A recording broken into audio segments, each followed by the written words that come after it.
Japanese have attacked Pearl Harbor by air. Ask not what your country can do. Kennedy has been shot. One small step for man. These truths to be self-evident that all men are created equal. Mr. Gorbachev, tear down this wall.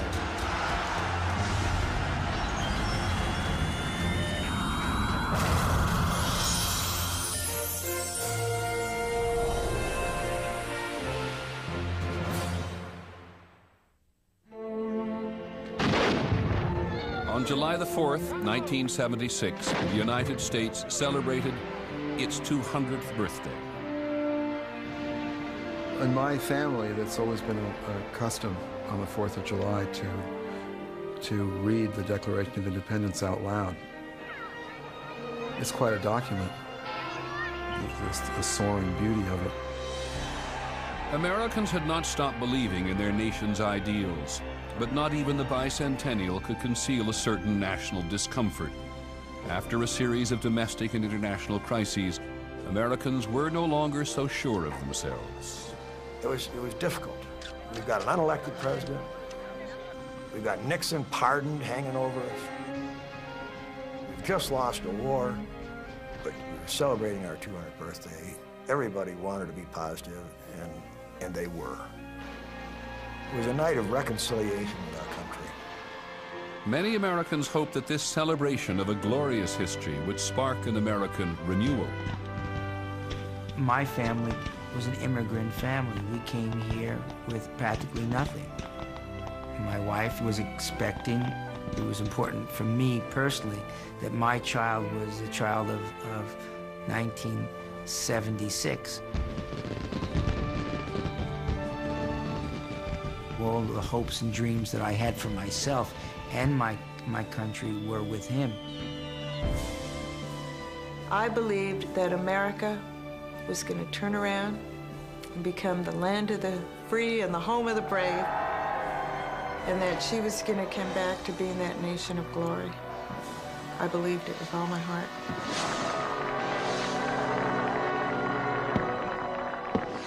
In the late 1970s, there was an uneasy feeling that perhaps the nation's best days were over. America's prestige in the world had been tarnished in the Vietnam War.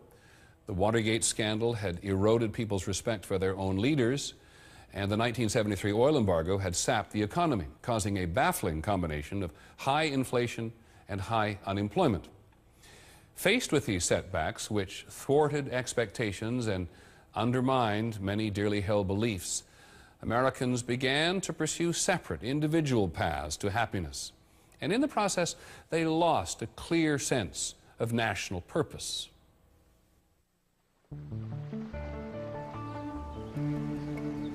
Can our government be decent and honest and purposeful and compassionate and filled with love? Can it be a source of inspiration and pride? In the 1976 presidential race, an obscure candidate tried to restore trust in government. All right. My name's Jimmy Carter. I'm from Georgia. I'm going to be your next president. You hope. I hope. My mother had said to me all along, he's going to be president. And I said, Mom, I said, I've never lied to you. He said, he's going to be president. I see it. Jimmy Carter was a one-term governor of Georgia and a peanut farmer from the town of Plains. With his strong Christian faith and sense of moral rectitude, he represented the traditional values that so many Americans seem to have lost touch with in a decade of upheaval. But even as he campaigned against the mistrusted Washington establishment, he faced an uphill battle against voter apathy, especially among the young. We didn't care about who was elected president. As a matter of fact, most of my friends, most of the people I hung out with, our interest in politics waned incredibly starting in the early 70s because we had lost the big cause, which was the Vietnam War. All of these people who had been into changing the world, protecting the environment, stopping the war, making racial harmony, discovered that, in fact, they couldn't change the world. Where do they end up? They end up in these huge rooms where they're dancing like sheep, listening to mechanistic music.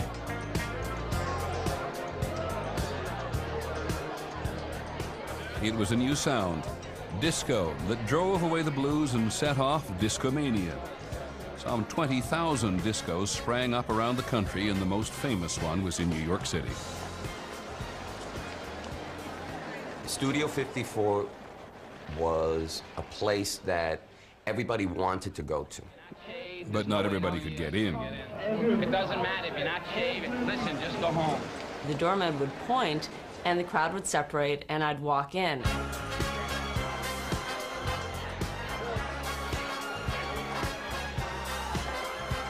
I really didn't understand why I or my friends were part of the chosen, but it was an amazing feeling. You felt like you were at the pearly gates, except you didn't have to die. The ultimate in escapism, Studio 54 was a hangout for celebrities who danced to music with a driving beat and lyrics stripped entirely of social purpose. In the 1970s, the so-called beautiful people partied as if there were no tomorrow. There was a lot of drinking, there was a lot of drugs, and I did see people snorting the shag carpeting and saying, you know, is this coke or dust? It was almost as if people felt that the rules no longer applied to them.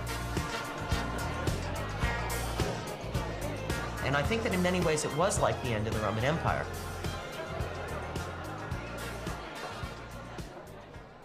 All right, may I have your attention, please? Everybody ground and run your energy, please. I want your roses up. The quest for a better society has narrowed into a desire for self-improvement. Pat yourself on the knee and say, I love you. It was in the 70s that the vogue for self-examination and self-study and self-exaltation began to play such a big part. Would you take a look at his crown chakra and see what color he's vibrating on? Something that right now? I finally call the me He's decade. vibrating at a blue-green. The lure of self-examination became very big. You put yourself on stage, and just the ordinary circumstances of daily life become the stuff of drama. And I'm convinced that it's one of the appeals of the feminist movement. As women demanded a better role on a larger stage, a growing number of them decided to abandon their roles as housewives for paying jobs. In the domestic upheaval it often caused, a full half of American marriages ended in divorce. In the 1970s, it sometimes seemed that everybody was going in their own, often unorthodox direction. Let us create together a new national spirit of unity and trust. But like explorers of unmapped territory who long for the familiarity of home, Americans elected a president who represented traditional small-town values, Jimmy Carter. On Inauguration Day, the new president set out to prove that all Americans were his neighbors. Well, this is a first. The president and his wife out of the car walking their... We had never seen the president get out and start walking down, you know, Pennsylvania Avenue, and the people just screamed, and we was cheering on the TV. Talking about it being the people's inauguration. He wants to be with the people. He is one of the people. It was very refreshing. I think President Carter brought to this country a whole feeling of hope. Hopeful as it was at the start, the new administration was about to face a series of debilitating challenges.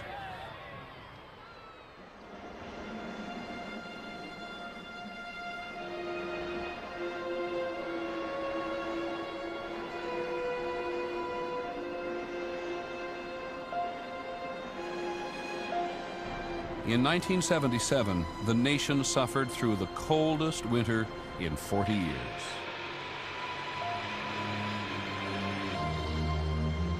We were buried for weeks in Niagara Falls. We built tunnels all through our yard, so it looked like a mouse's maze underground that led to the street, although we didn't know where the street was until we hit the curb. The first couple of days, it was okay, but then after that, the store had no supplies, and so it was much more difficult to get food and stuff for the kids and the family.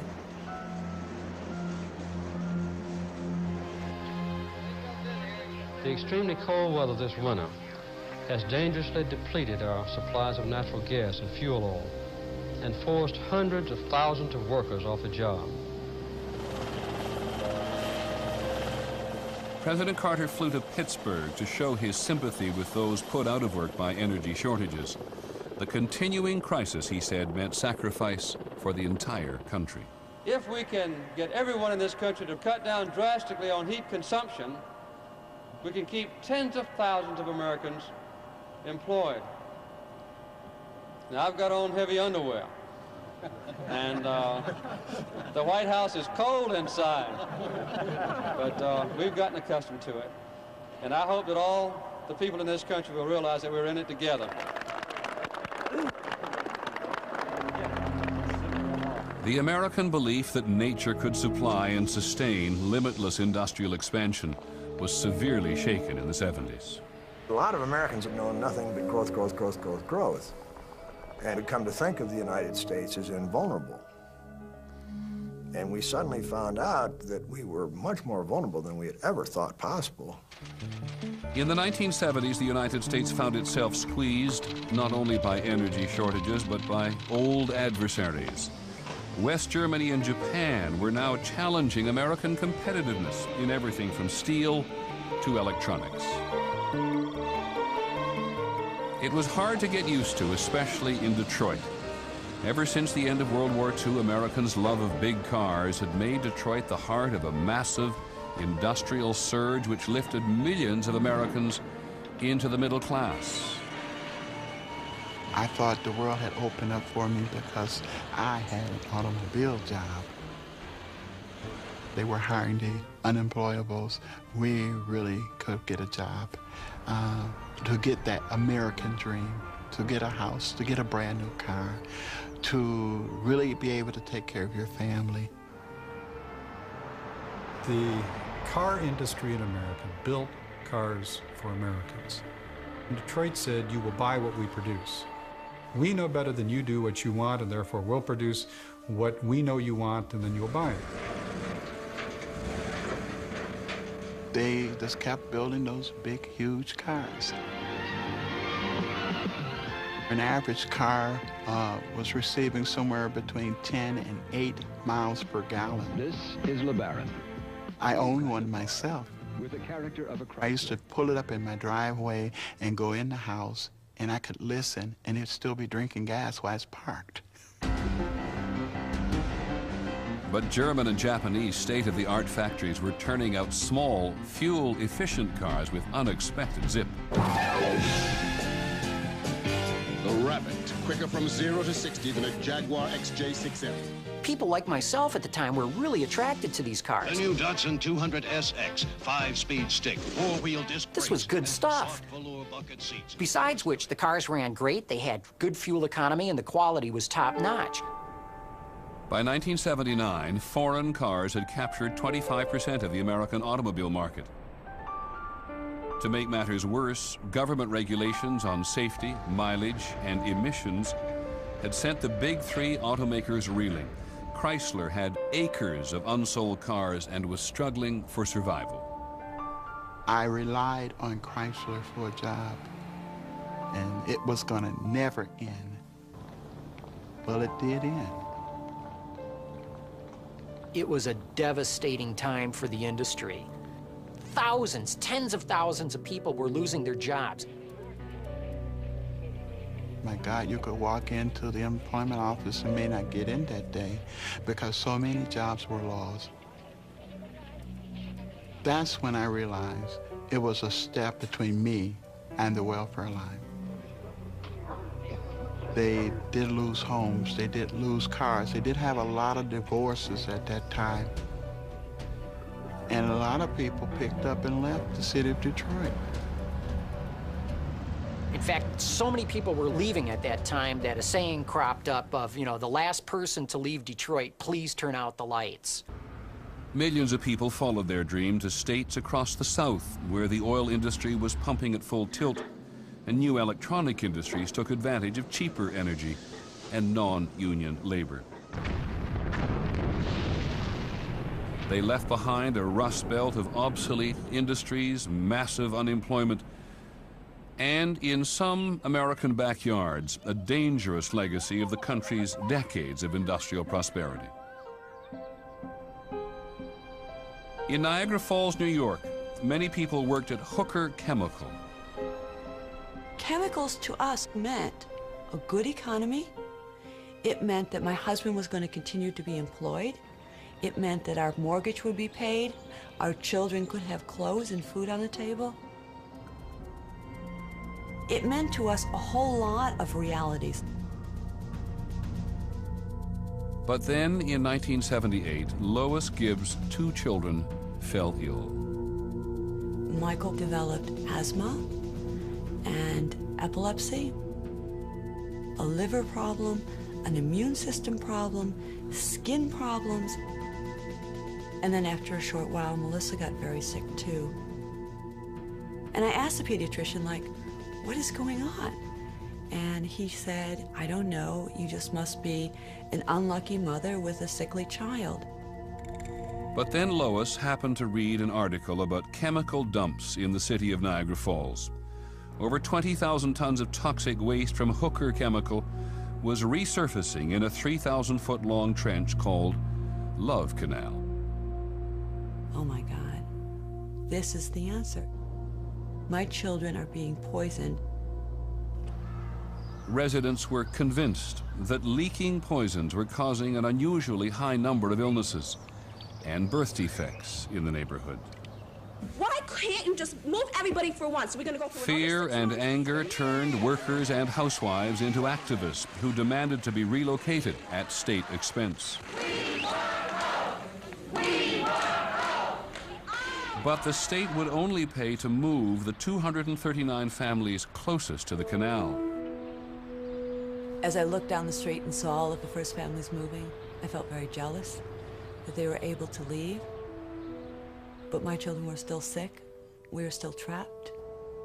More than 700 families were left behind in their now worthless homes. They've turned their back on us, put dollar signs on our foreheads, and dismissed us like we were pieces of trash. The remaining residents kept arguing to be relocated, but after almost 2 years, their patience ran out.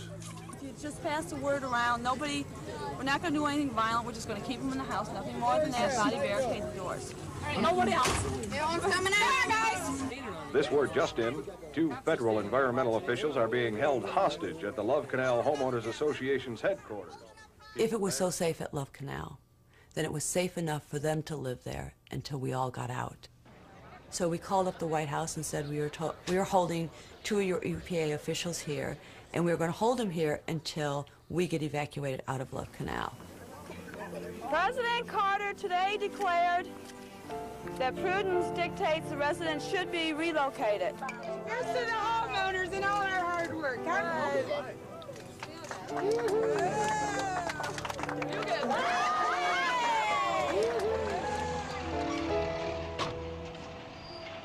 It was a big victory for Lois Gibbs and her neighbors.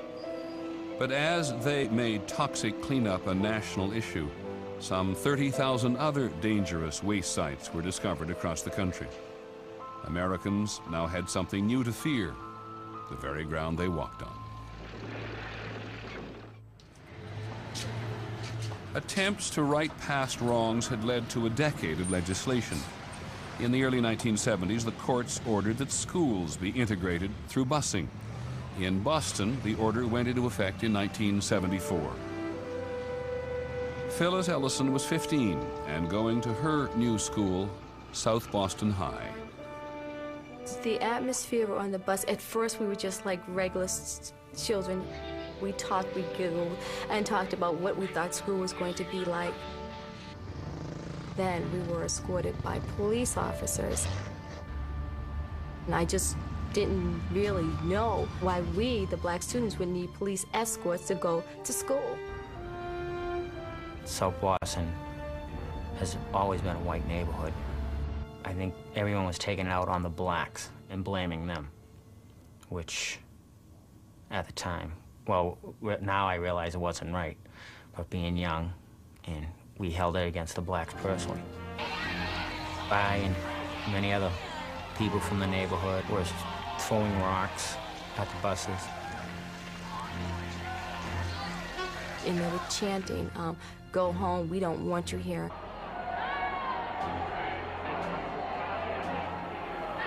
There was many fights. There was fights every day. There was more police in school than students at times. Boston public schools lost 25% of their students because many parents refused to bus their children to other neighborhoods. And my kid will never go to the Thompson. I'll die first. Right. I got rights. Let them move into our houses. We felt that our kids were being used as sacrificial lambs on this altar of liberalism. The affluent whites who didn't send their kids to public schools, Ted Kennedy, and a few other jerks that would appear on television telling us what to do with our kids.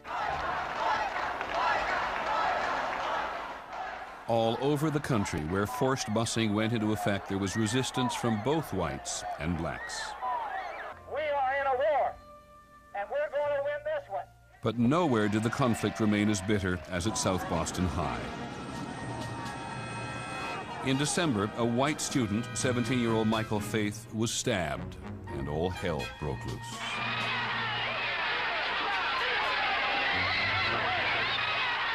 You could see the mob outside of the school. I was inside of the office, and all I can hear was, "He's dead. That nigger stabbed him. He's dead. Kill the niggers, kill the niggers." And the glass shattering. I broke windows, I tipped over police cars. There was so much hatred. Finally, the word came out that he wasn't dead. When they took him out the front door, Michael Faith, all bandaged up, he looked just like a mummy, and he had blood all over him. And I yelled out, "Niggas eat shit," which I would never say in a million years, but that's what happened. Most of us were crying. We were petrified.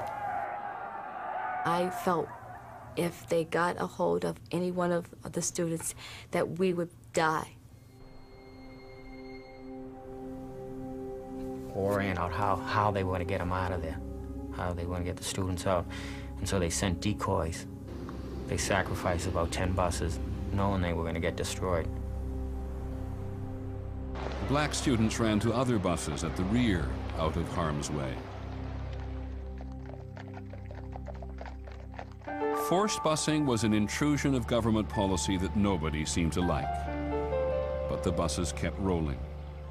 And the violence continued into the 1980s. It added to a growing disrespect for the established order. We just began to see ourselves as a society without a lot of rules. Our institutions were going through crises, whether that was the breakup of families, great increase in crime and drug use, immorality, abortion. Conservative opposition to liberal policies intensified as more and more Americans became fed up with the strife caused by busing, abortion rights, equality for women, and equal rights for another group seeking public acceptance, homosexuals. In San Francisco, gays got political support from Mayor George Moscone and encouragement from the gay city supervisor Harvey Milk. But there was a shocking backlash to gay liberation on November the 27th, 1978.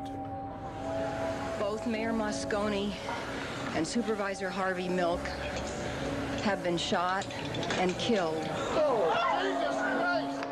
The killer was Dan White, an anti-gay city supervisor who'd resigned from the Moscone administration but wanted his job back.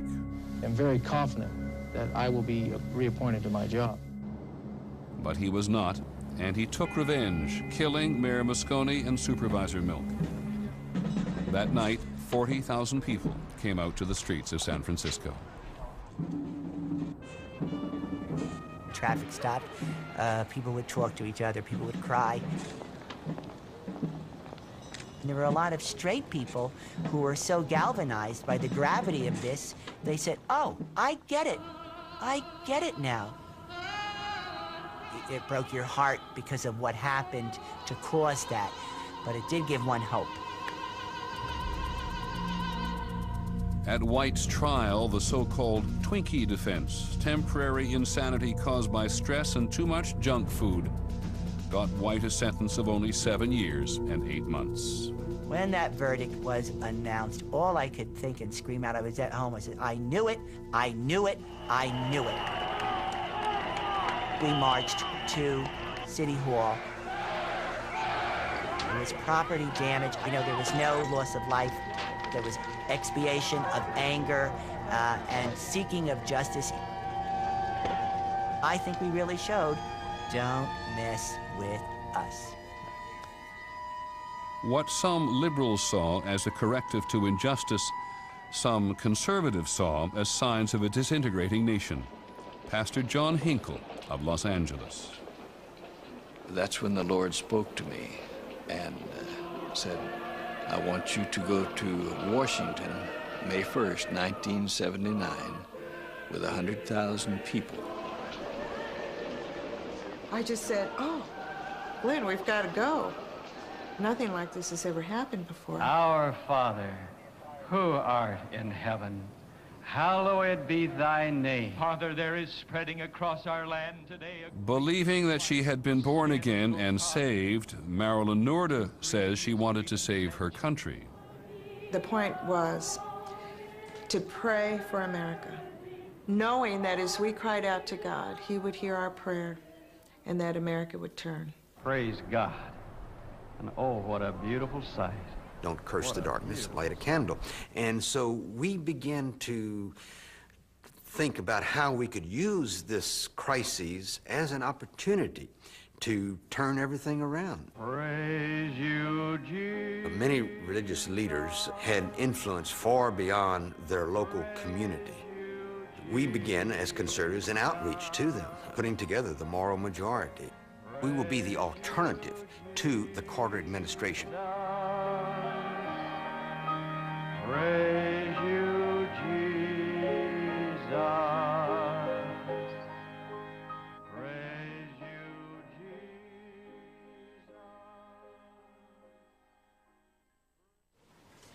I would like to offer a toast at this time. At the very beginning of 1978, President Carter was the guest of the Shah of Iran. Because of the great leadership of the Shah, Iran is an island of stability in one of the more troubled areas of the world. Iran was anything but stable. Within 7 or 8 days, there were riots already in Iran. There was shouting in the rooftops, Allahu Akbar, God is great, down with the Shah, Margbar Shah. One really could not understand how much Iranian people hated the Shah. And now they wanted the Ayatollah Khomeini, who had inspired so many of them with taped sermons from his exile in France. A year later, the Shah, whose secret police had spread terror across Iran, was forced to flee the country. Jubilant Iranians welcomed back Khomeini. It was as if the Messiah had landed in Iran.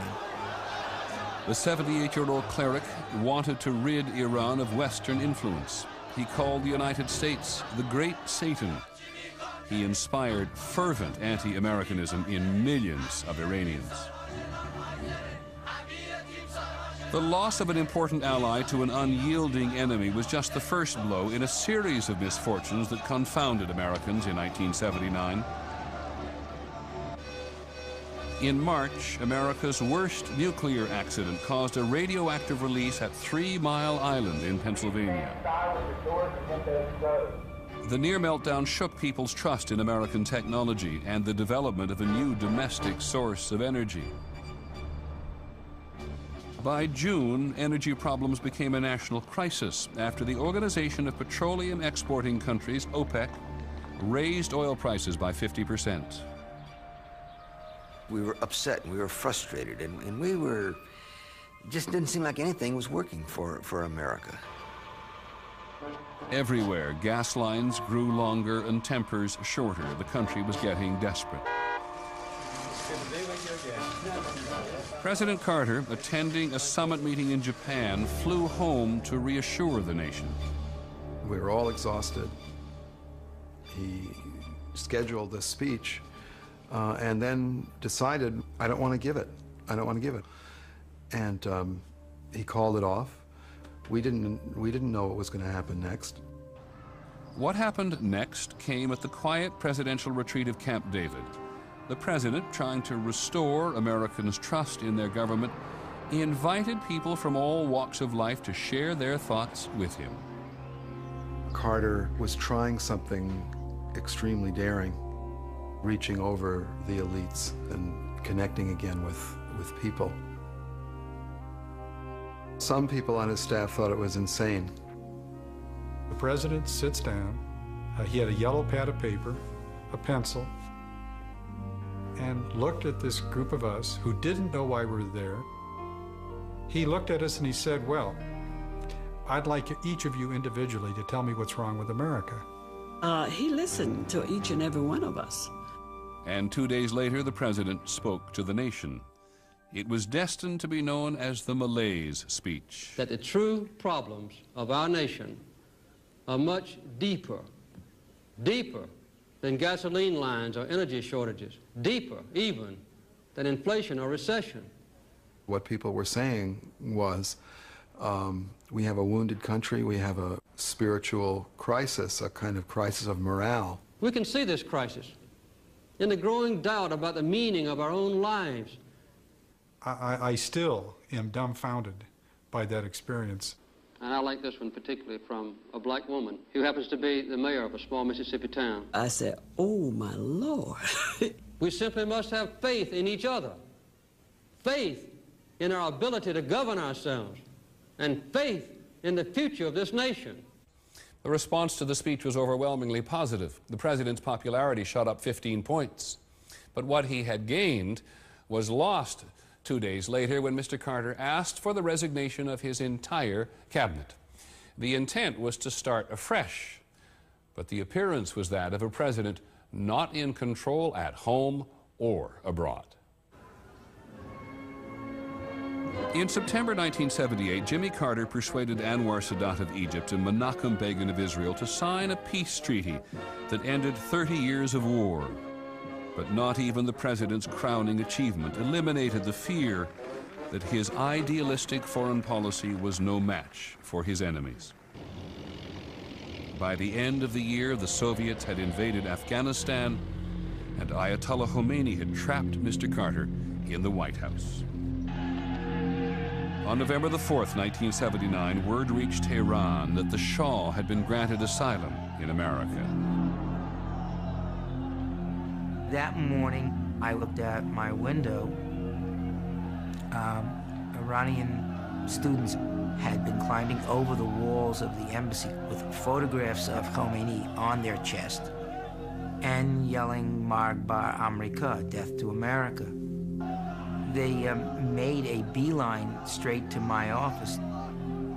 The U.S. Embassy in Tehran has been invaded and occupied by Iranian students. The Americans inside have been taken prisoner. I was tied up, blindfolded.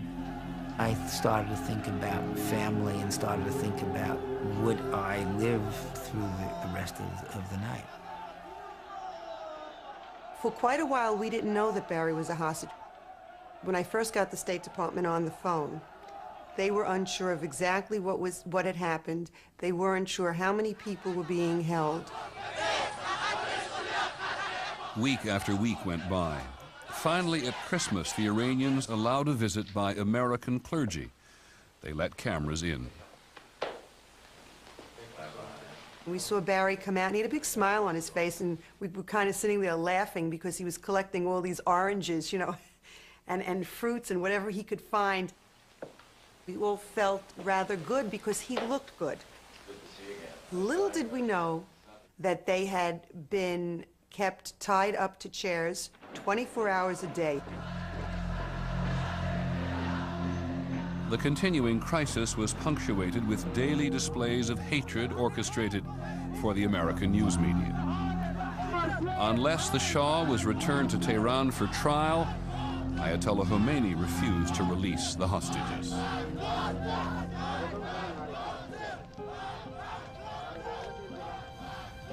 At church, people would say a prayer for the hostages. Yellow ribbons was in my house, in my neighbors' yards, and people had yellow ribbons everywhere. There were thousands of letters coming to the embassy. When I received a letter from Barbara, it was almost a religious experience. I'd take the letter, I'd put it down, face up, and then look at it for a while. It was this little snippet of their life. Read it once, then read it twice. Must have read it 20 or 30 times. But I couldn't get enough of it.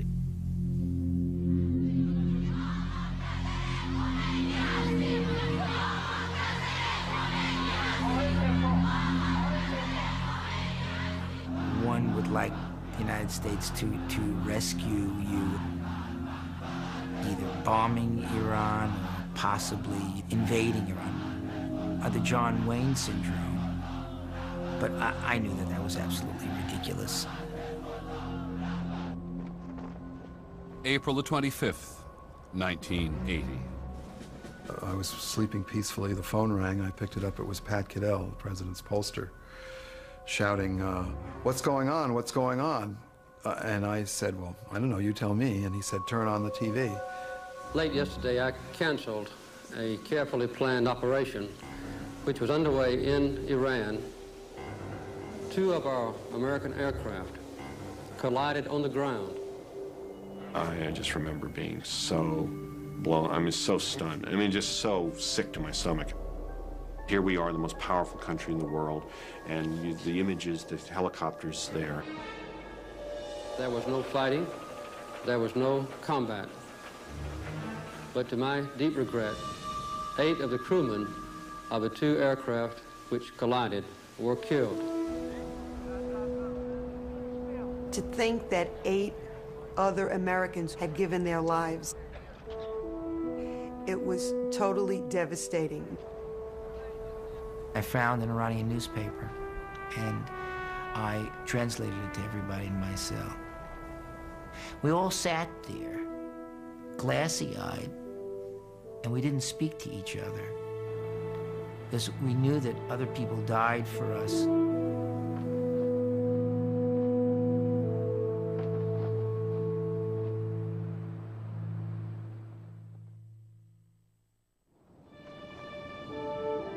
The 1980 Winter Olympics in Lake Placid, New York. Ahead to Maltsev. Maltsev on a breakaway. Maltsev gets it by Craig to give the Soviets the lead. The underdog U.S. hockey team is struggling against the Soviets.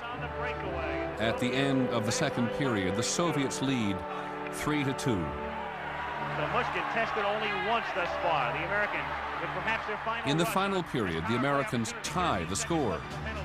Big shot for Davis. Oh my God, can they score?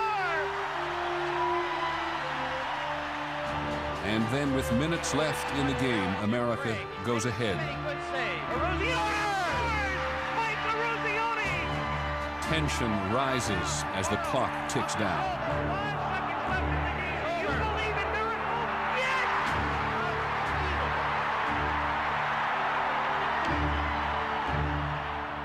In a political rivalry played out on the ice, the United States defeats the Soviets.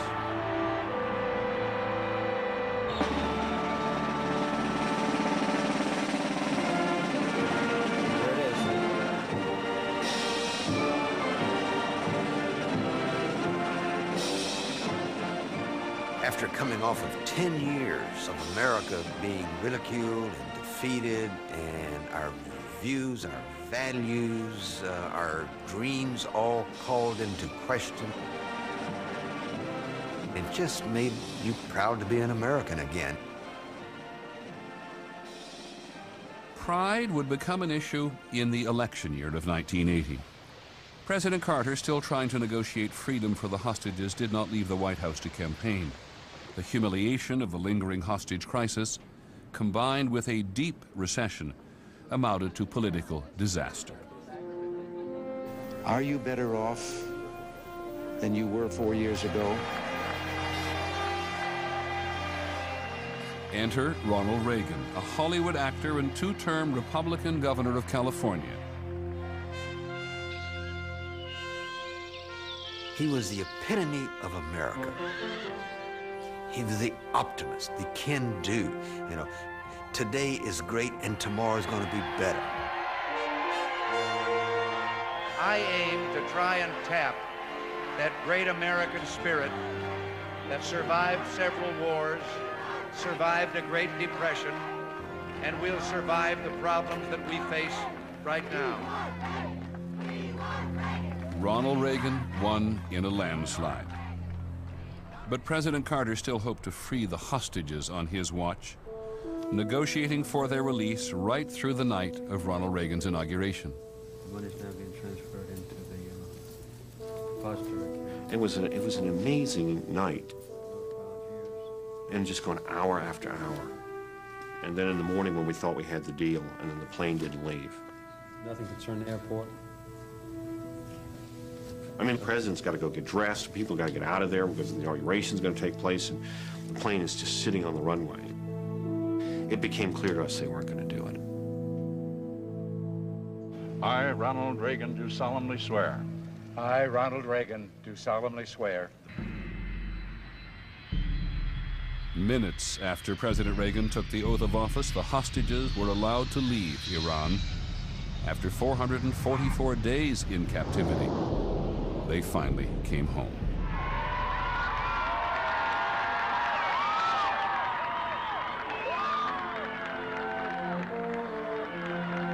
Belief, disbelief, not knowing what to say, just, no words, just, tears and crying and hugging.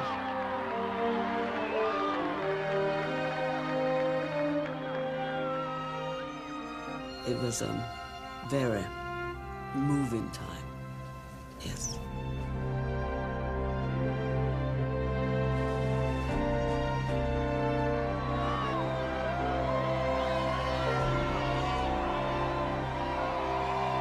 Broadway was so filled with confetti, I could hardly see my way through it all.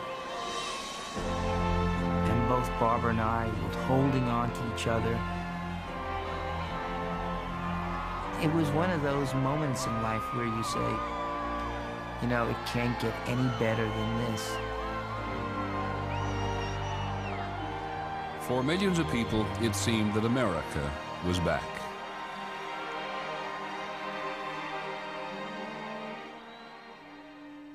The euphoria carried over into the next decade, where it joined with a new roaring prosperity that brought riches to more people than any time since the 1920s. And that's the next episode, On the Century, America's Time. I'm Peter Jennings. Thank you for joining us.